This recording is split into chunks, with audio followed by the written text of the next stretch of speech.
Voici mon studio d'enregistrement. Je suis chez moi à la maison. Cette pièce me sert plutôt de bureau que de studio parce que je ne pouvais pas jusqu'à maintenant enregistrer pour plusieurs raisons, notamment à cause de l'écho. Cette pièce résonne énormément, du coup ça a toujours été mon bureau, mais aujourd'hui j'ai apporté quelques petites modifications pour que ça devienne un vrai studio d'enregistrement. Salut, moi c'est Adrien. J'utilise ma caméra pour pouvoir voyager à travers le monde et vivre de ma passion.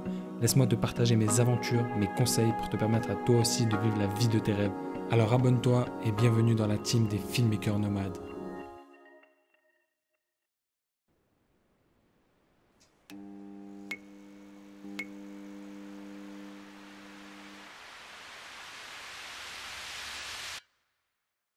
Voici donc le nouveau background qui sera présent sur mes prochaines vidéos. Si tu me suis sur Instagram, tu le sais, je suis expatrié à Bali depuis un moment. J'ai pris une villa sur le long terme et aujourd'hui, j'ai décidé d'investir pour me créer ce petit studio, pour m'y sentir bien et pour vous proposer des vidéos de qualité. Parce que de base, cette pièce, c'est juste mon bureau où j'allais travailler, mais j'enregistrais pas de vidéos, tout simplement parce que, comme tu l'as vu avant, il y avait énormément de reverb. J'ai donc tout simplement fabriqué des structures en bois pour venir y coller de la mousse acoustique pour atténuer la reverb. Donc autant te dire que pour moi, cette semaine était très intense.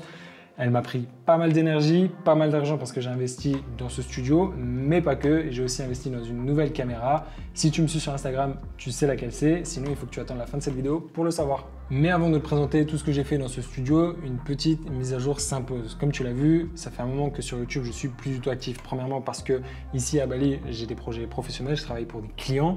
Il faut bien que je gagne ma vie, surtout après la caméra que je viens d'acheter parce qu'il y a eu un certain coût, mais aussi parce que je bosse sur un énorme projet, un projet qui va d'ailleurs sûrement t'intéresser si toi tu veux vivre de ta passion, voire même voyager grâce à elle. Ce projet, c'est la Filmmaker Nomad School, mon école en ligne pour devenir filmmaker. J'y mets tout mon cœur et toute mon énergie depuis maintenant 2 mois. Je vais y mettre un condensé de tout ce que j'ai appris ces 3 dernières années pour passer de quelqu'un qui travaillait dans la restauration, qui n'avait aucun diplôme, qui a arrêté l'école à 16 ans, jusqu'à quelqu'un qui vit de sa passion à l'autre bout du monde, qui gagne très bien sa vie, qui peut se faire plaisir et vivre la vie qu'il a toujours eu envie. Cette formation, ça ne va pas être du one shoot. Ça veut dire que tu ne vas pas rentrer dans sa formation, suivre une liste de vidéos et c'est terminé. C'est une formation qui va durer dans le temps. C'est une formation que je vais mettre à jour régulièrement. Tous les mois, il y aura des nouvelles vidéos. Ça veut dire que par exemple, au premier lancement, il y aura peut-être une 30aine de vidéos et toutes les personnes qui accèdent à la Filmmaker Nomad School auront toutes les mises à jour dans le temps. C'est-à-dire que tous les mois, je vais y mettre des nouvelles vidéos et potentiellement d'ici 2 ans, il y aura peut-être 250 vidéos à l'intérieur. Donc au lancement, les vidéos qui seront présentes, ça sera surtout les bases, comment paramétrer sa caméra, comment piloter son drone, comment faire des mouvements de caméra, comment trouver ses premiers clients, comment faire un devis, etc.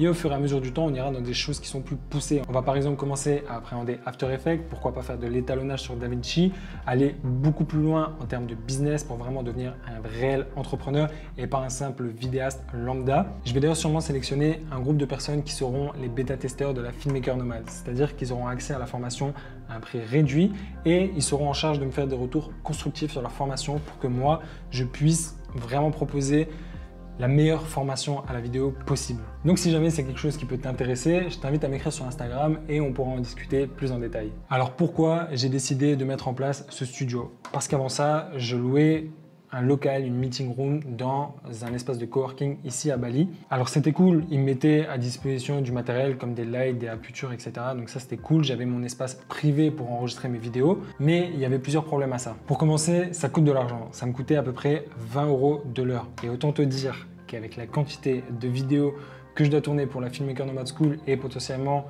j'aimerais publier plus de vidéos sur YouTube, donc entre les vidéos pour la Filmmaker Nomad et les vidéos YouTube, ça m'aurait clairement ruiné. Deuxièmement, parce que je suis dépendant de la structure à qui je loue ce local, c'est-à-dire que je dois les contacter, m'assurer que la meeting room est disponible, booker et y aller un certain jour. Et si ça se trouve, ce jour J, le matin, je suis pas en forme, j'ai pas forcément envie de tourner des vidéos, mais j'ai pas le choix parce que ça a été réservé, ça a été payé, donc j'ai pas le choix d'y aller. Et vu que je paye à l'heure, quand j'arrive là-bas et que je suis en train de tourner, je me sens stressé, pressé. Je regarde constamment l'heure tourne et voilà, si tu fais des vidéos face caméra, tu sais que pour une vidéo de 10 minutes, il y a plus ou moins 20-30 minutes de tournage. En tout cas pour moi, voire même plus dans certaines situations. Vidéo YouTube, l'attention de... Première fois que tu l'entends. Alors c'est la première fois que tu entends parler de ces paramètres, tu vas pouvoir... Et ce paramètre à utiliser Donc, au lieu de gaspiller mon argent, j'ai préféré l'investir intelligemment dans ce nouveau studio parce que j'aurai tous les avantages du local que j'avais avant sans avoir les inconvénients. C'est-à-dire que si je veux enregistrer à 22h, j'enregistre à 22h. Je peux faire des pauses, je peux aller boire mon café. Si je veux tourner toute une matinée, parce que ça prend quand même pas mal de temps à mettre en place tout ce setup.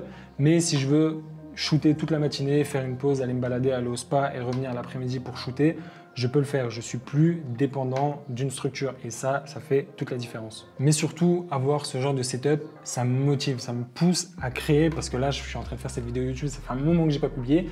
Mais là, je suis excité, tu vois, j'ai un bon décor, j'ai fait un bon setup et ça donne envie, tout simplement. Je suis dans un environnement qui se prête à la création. Du coup, ça me motive tout simplement et ça aussi, c'est une chose à prendre en compte. Donc voilà, concrètement, dans quoi j'ai investi, qu'est-ce que j'ai fait pour arriver à ce résultat? Alors il faut savoir que avant de pouvoir enregistrer ici, j'avais plusieurs problèmes. Problème numéro 1, la reverb. Alors là, tout simplement, qu'est-ce que j'ai fait? Je suis allé sur Tokopedia. Tokopedia, c'est un peu le Amazon de l'Asie pour aller commander des mousses acoustiques. J'allais m'amuser à les coller partout sur le mur avec du scotch double face jusqu'au moment où j'ai eu l'idée de fabriquer des structures en bois. Alors ça m'a permis de coller directement la mousse dessus au lieu de les coller partout sur le mur parce que la villa dans laquelle je suis actuellement, c'est une location longue durée, mais au moment où je vais devoir rendre cette villa, il faut que je la rende dans l'état. Donc j'ai parlé avec le propriétaire, mais si je m'amuse à coller des trucs partout, qu'il y a de la colle, des trous, forcément, avant de partir, je vais devoir tout remettre en état. Et j'ai pas spécialement envie d'investir 200 € pour boucher les trous, repeindre, etc. Je suis donc allé chez un local, je lui ai demandé une planche en bois, des poutres en bois pour fabriquer ces magnifiques structures. Et j'ai eu la bonne idée de faire ça en plein milieu de l'après-midi, sous le soleil, sous 37 degrés. Autant te dire que j'étais à 2 doigts de fondre. Premier avantage, je n'ai pas à dégrader les murs pour pouvoir les installer. Et si jamais je veux changer de setup, si par exemple, actuellement, tu vois ce background, mais j'ai un autre mur en face de moi, si je veux le peindre pour avoir une autre ambiance, et j'aurais juste à décaler mon bureau, décaler la caméra et installer toute la structure dans l'autre sens et ça fera du tout en un. Vu que ça prend pas mal de place, j'ai créé 2 structures en bois et j'ai juste collé de la mousse sur 2 planches que j'ai posées sur les rebords de mon tableau blanc. Ça me permet de pas prendre trop de place, mais à la fois avoir une sorte de structure qui m'entoure complètement et qui vient vraiment couper la reverb. Après tout ça, le problème numéro 1 était réglé. Problème numéro 2, le background. L'arrière-plan pour les vidéos est selon moi quelque chose de quand même assez important. Au début, je me suis dit je vais partir sur un fond bleu uni, simple mais efficace. Mais ensuite, un pote à moi m'a proposé de mettre du papier peint. Il m'a donné une adresse ici à Bali, dans une entreprise qui est spécialisée dans le papier peint. Il m'a dit qu'il faisait des trucs custom, sur mesure et tout. Là, mon cerveau, il a vrillé. Je me suis imaginé avec un grand filmmaker nomade en background. Bref, je suis allé là-bas, j'ai pris les premières infos, j'ai demandé combien ça coûtait, l'installation, etc. Vu que le prix pour des backgrounds custom était assez élevé, je me suis calmé, j'ai regardé un peu ce qu'ils proposaient et je suis parti sur ce mur en briques qui est pour moi... Enfin, le rendu est pour moi pas trop mal. Dis-moi ce que tu en penses dans les commentaires. Mais pour moi, c'est pas dégueu. Alors au début, j'ai quand même pas mal hésité parce que j'avais peur d'être lassé du fond, qu'au bout de 10 vidéos, je peux absolument plus le voir. Donc là, c'est mes premières vidéos, donc pour l'instant, c'est pas le cas, mais j'espère que je vais pas me lasser. Mais je me suis dit, au pire des cas, vu que je peux déplacer mes structures avec la mousse, etc., j'aurais juste à peindre le mur qui est en face de moi. Là, actuellement, il est blanc. Je le peins dans un beau bleu nuit uni. Et j'aurais juste à varier un peu les fonds. Du coup, je suis quand même parti là-dessus et on verra ce que ça donne par la suite. Donc une fois que j'avais fait mon choix, je suis allé au magasin, j'ai pris mon papier peint, je suis revenu, j'ai appelé un indo pour qu'il m'aide à l'installer parce que forcément, il faut que ça soit placé de la bonne manière, sinon tu vois les décalages. J'ai préféré faire ça à un professionnel et en plus, en cette période, c'est pas plus mal de donner du travail aux locaux. Donc cette personne est venue, elle m'a installé le papier peint et mon problème numéro 2 était réglé. Ensuite, problème numéro 3, la lumière. Alors j'ai pendant très longtemps négligé, d'ailleurs je vais faire une vidéo YouTube sur ça parce que c'est très important. Pendant trop longtemps, j'ai négligé les lights, que ce soit pour mes vidéos YouTube ou pour des vidéos professionnelles. Aujourd'hui, il est impensable pour des vidéos face cam de ce type par exemple, de shooter sans lumière et avoir la totalité du contrôle dessus. Je suis donc allé tout simplement dans une boutique à Denpasar, une boutique de photos vidéo, pour investir dans la Godox SL60W. Je crois que c'est ça. La Godox SL60W, c'est pas la meilleure des lights, mais je pense que c'est le meilleur rapport qualité-prix. Ça me permet d'avoir une bonne lumière, comme tu peux le voir, sans forcément avoir à investir dans une aputure 300D à 1200 €. Parce qu'il faut savoir que je suis expatrié à Bali, je ne vais pas rester toute ma vie ici.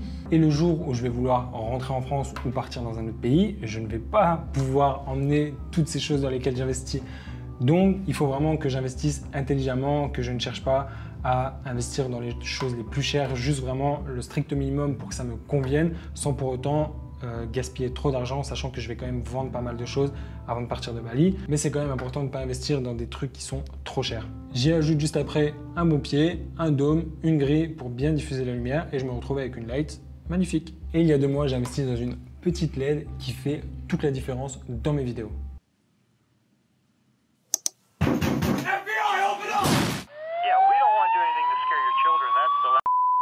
Ouais, effectivement, une grosse différence. Ces LED me permettent de déboucher des ombres par exemple si nécessaire ou encore les utiliser avec des couleurs pour créer des ambiances qui peuvent être très intéressantes pour par exemple créer des footages de matériel. Ouais, t'étais pas vraiment censé savoir ça. Mais bref, comme je t'ai dit, je t'en parle à la fin de cette vidéo. Ces LED font aussi partie d'un de mes meilleurs investissements que j'ai fait ces derniers temps. D'ailleurs, j'en ai une qui est passée juste derrière moi pour créer une sorte de halo lumineux. Mais pour que tu comprennes mieux, laisse-moi te montrer ça en image. Donc là, actuellement, j'ai plus aucune lumière. La seule petite source de lumière qui vient, c'est celle de l'extérieur, malgré que j'ai des rideaux. Là, je vais allumer la LED qui est juste derrière moi. Ensuite, je vais allumer ma petite LED Filmmaker Nomad. Et pour terminer, la light la plus importante, la key light, c'est celle qui se trouve juste là, la Godox SL60. Donc voilà, ça te donne un petit aperçu d'un petit setup lumière très simple, mais efficace. Mais t'inquiète pas, si tu veux en savoir plus, tu l'apprendras dans la Filmmaker Nomad School. Bref, problème numéro 3, réglé. Bon, là on n'est plus vraiment dans des problèmes, mais dans des bonus. Et le premier, c'est la déco. Un fond uni, ça peut être cool, mais c'est pas incroyable non plus. J'ai donc réfléchi à ce que je pourrais mettre, et là, illumination. Je te laisse deviner, hein? Je pense que tu vois de quoi je parle. Oui, ce magnifique Filmmaker Nomad en néon qui est pour moi la plus belle pièce de ce setup. J'adore vraiment le rendu de cette LED. À Bali, ce qui est bien, c'est que du moment que tu as de l'argent, quelques contacts, tu peux faire absolument tout ce que tu veux. Je suis donc allé dans un petit shop où il y avait des locaux. Je leur ai expliqué ce que je voulais, mon besoin. Je leur ai expliqué ce que je voulais, la taille, la police que je voulais. Ils m'ont proposé plusieurs choix, ils m'ont montré des couleurs différentes et au bout de 3 jours, j'ai pu aller récupérer cette magnifique LED. Ça m'a coûté, je crois, 50 € et autant te dire que le jour où je vais quitter Bali, si je ne peux pas emmener cette LED avec moi, ça va clairement me briser le cœur. Bonus numéro 2, un nouveau bureau. Alors les bureaux et moi, c'est toute une histoire d'amour. Celui-là, c'est le 3e que je commande depuis que je suis à Bali. Si j'ai décidé de commander celui-là, c'est tout simplement parce que dans la villa où je vais actuellement, à l'extérieur, il y a une petite table ronde qui n'est pas du tout confortable pour travailler. Une fois, il y avait un petit temps de pluie, un petit vent bien agréable. J'ai voulu aller bosser dehors. Je me suis posé dehors et du coup, j'ai eu l'idée de sortir mon ancien bureau à l'extérieur et j'ai absolument kiffé bosser dehors. Sauf que, vu que je travaille avec un écran qui a énormément de câbles, etc., je ne peux pas me permettre de tous les jours, quand j'en ai envie, que dès que j'ai envie d'aller bosser dehors, de prendre mon bureau et de sortir.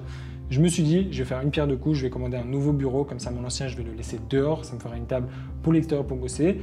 Et j'en ai profité pour faire ce nouveau bureau. Encore une fois, Bali, c'est vraiment cool, tu peux tout faire sur mesure. Donc j'ai contacté la personne qui m'avait fait le premier bureau.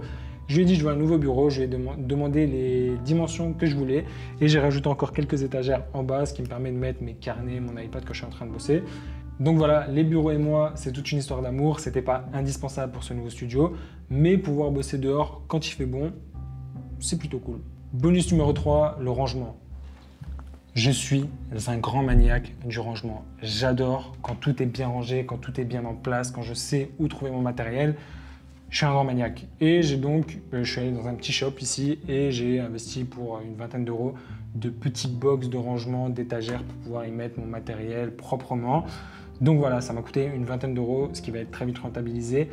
Donc voilà, le rangement, très important. Très important. Bonus numéro 4, on garde bien évidemment le meilleur pour la fin. Ma nouvelle caméra qui est actuellement en train de me filmer. Du coup, je ne peux pas vraiment te la montrer. Je vais te montrer la boîte. Alors, si tu me suis sur Instagram, comme je te l'ai dit, tu sais de quelle caméra je parle. La 7 S3. Enfin, après de nombreuses années, Sony a enfin décidé de nous sortir cette merveille. Alors, je ne te cache pas que j'ai hésité à switcher chez Canon avec le R5, mais sachant que j'ai déjà un A7 II, un A7 III, des objectifs, si je reste chez Sony, j'avais juste à acheter l'A7S III et j'aurai l'A7 III en boîtier secondaire et les objectifs. Autant dit que si je serais passé chez Canon, j'aurais dû investir dans le R5. J'ai toujours besoin d'une caméra secondaire, donc j'aurais dû investir aussi dans le R6.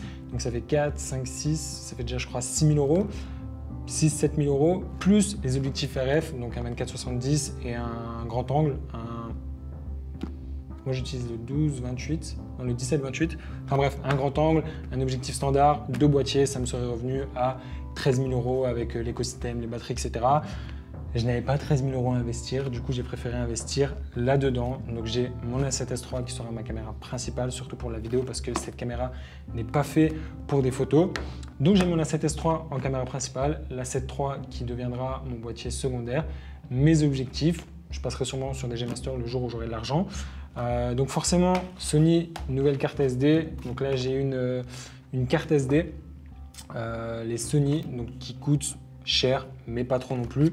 Ça c'est les nouvelles cartes CF Express de Sony. Celle-là par contre coûte une fortune et je ne l'ai pas achetée. Elle était offerte avec la caméra. J'ai eu un prix ici en Indonésie, vous n'êtes pas prêts. J'ai payé cette caméra 1 000 € moins cher que le prix qui est affiché en France. Autrement dit, c'est un super investissement. Heureusement que je suis à Bali en ce moment. J'ai dû rajouter 120 € pour ce lecteur de cartes qui, pour l'instant, vu que les cartes CF Express de type A, c'est des nouvelles cartes SD de Sony, carte CF Express, pardon. Donc c'est les seuls qui ont un lecteur. Donc voilà, je me suis dit, je vais investir dedans. Je peux lire les CF Express et les cartes SD. Avant, sur mon Mac, j'utilisais un petit hub adaptateur parce qu'on n'a pas de lecteur de cartes. C'est pas forcément la meilleure des choses. Là, au moins, j'ai un lecteur de cartes qui est clean. Donc voilà, me voici l'heureux propriétaire du Sony A7S III. Je vais sûrement faire une petite vidéo unboxing ou un test où te montrer comment je setup tous mes raccourcis, tous les menus, quel profil d'image j'utilise. Si c'est quelque chose qui t'intéresse, mets-moi-le en commentaire. Pose-moi tes questions en commentaire pour que je sache, pour que tu m'aides à orienter le contenu de la vidéo. Quelle carte SD utiliser, quel profil d'image, la 4K, 120, etc. Enfin bref, tout ce qui tourne autour de cette nouvelle caméra. N'hésite pas à me le dire dans les commentaires. C'est ce qui conclut donc cette vidéo sur mon nouveau setup, sur les investissements que j'ai fait dernièrement, sur la petite mise à jour entre guillemets, pour te dire que je suis en train de bosser sur la Filmmaker Nomad School. Si tu as des questions sur la Filmmaker Nomad School, que tu veux des infos, que ça peut potentiellement t'intéresser, écris-moi sur Instagram, je discuterai avec toi avec plaisir. Et si tu as d'autres questions de manière globale, parce qu'il faut que je revienne sur YouTube, là il faut que je revienne sur YouTube, donc pose-moi des questions, dis-moi de quoi tu veux que je te parle, de voyage, d'expatriation, de vidéos, de photos, enfin je suis plus dans la vidéo que la photo, mais si tu as des sujets business, le business est super intéressant, il n'y a pas beaucoup de personnes sur YouTube, dans le monde de la vidéo en tout cas, qui approfondissent le côté business, comment on fait pour s'expatrier à l'autre bout du monde, vivre de sa passion, etc. Si tu as des questions, pose-moi-les en commentaire et j'y répondrai avec plaisir et ça me donnera des idées pour les prochaines vidéos. Et là, je parle trop, donc on va s'arrêter là. Ciao! Merci d'avoir regardé cette vidéo jusqu'à la fin. Si tu veux continuer à suivre mes aventures, je t'invite à me suivre sur Instagram pour du contenu et des conseils quotidiens. Et surtout, n'oublie pas, la liberté est un choix.